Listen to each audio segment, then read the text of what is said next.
it was really, really tough. And I just looked at the clock and it said on the clock 10 to 5. And I said, look, have a look at the clock, boys. There's that clock now. It's 10 to 5. That's history now. It's all over. We are a new club.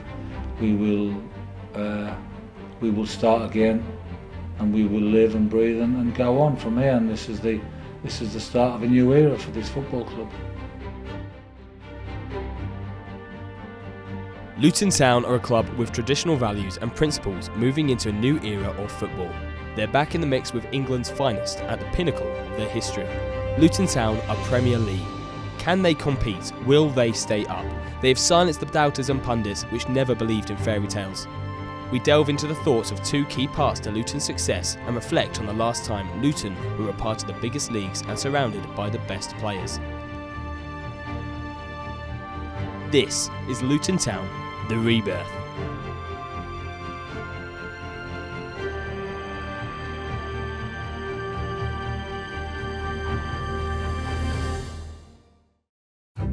Luton are very much, it's a very traditional club, traditional ground certainly, and having to move into a new era of football. When they were relegated from the top flight in 1992, it was the old Division 1 before it became the Premier League. They helped to form it, never played in it until this season, so it's very much a new era. Mick Harford has been either player or manager or director of football or chief scout or just about anything you could care to mention. If you gave him the lawnmower, he'd cut the pitch. He's Luton Town through and through. Played at Wembley for them, scored at Wembley for them, was manager in that -30 season, and even it was even beyond him. But he's stepped in on a number of occasions since. Well, it was a real difficult season for us. Getting to look at 30 points. There wasn't many who believed we could get out of it. I had the belief because I thought. What I thought was we brought in a squad of players to the football club that was good enough to overcome the 30 points.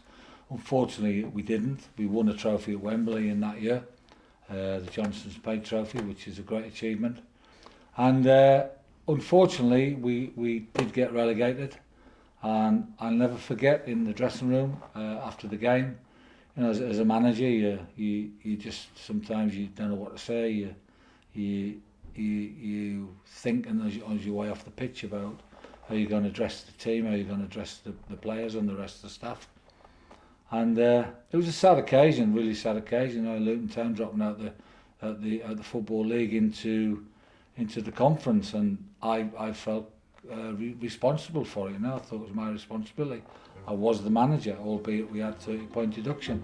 And in terms of players, Pelly Ruddock and Pansu was played in, all the way through. I can remember seeing wasn't his first game for the club, but his first conference game, I think I'm right in saying, at Alfreton, when he'd just arrived from West Ham, and saying to John Still, I think John was very pleased with the bit of business he'd done. Of course, Pelly has stayed.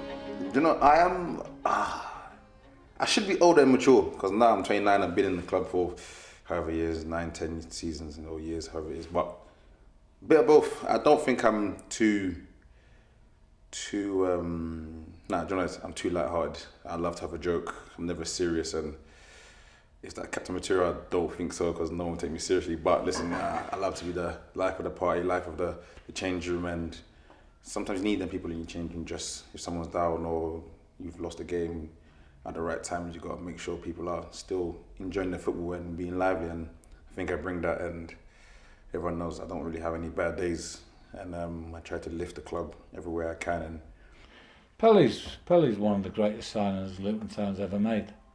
When he signed for us in the non-league, I watched him when he was playing for West Ham. He played centre half, played in midfield. And Pelly's been absolutely outstanding. He's a fantastic human being. He's a great lad. He epitomises what Luton Town is all about. He is a outstanding character in the dressing room. He's the life and soul of the place. If people are down, he gets them up. And he's just a great human being, and allied and with his ability to play football. He's adapted for every league, and he's been, a lot of people have said, no, he can't do this and he can't do that, but he just got on with his fought, and now he's a Premier League footballer, deservedly so. And obviously there have been players down the years. We've talked about more players in my time, but down the years there have been some great ones. Malcolm McDonald started at Luton, great striker in the 70s. Joe Payne, who scored 10 goals in a game, for Luton back in the 30s, and other players as well who've starred for them. Ron Bainham, who is I think the oldest still living England international goalkeeper, who played over nearly 400 times for Luton, played for England as well.